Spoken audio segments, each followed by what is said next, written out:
Hi there, in this guide we will talk about the CreativeMinds customer dashboard, where you can check your license keys, download your products, get easy access to support and more. If you still don't have an account, you can create one by clicking Account and Register. Just input your data and click Register. Log in to get access to the customer dashboard. Here you'll find many useful tabs. Offers shows all our current promotions. Under Licenses, you can copy the license key of all your products. Click on Downloads to find the list of all the plugins or extensions that you have purchased. Under Purchases, you can check the details and also generate invoices for your purchases. Subscriptions shows if you have any active subscription. Under Help Desk, you can monitor your current support tickets and open new ones. Activation helps you activate your license keys when you are in an environment with no internet access. Don't worry, as we have a guide specific to that.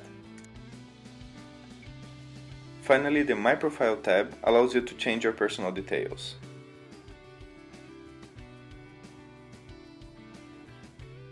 That covers the entirety of the customer dashboard. If you have any other questions, let us know.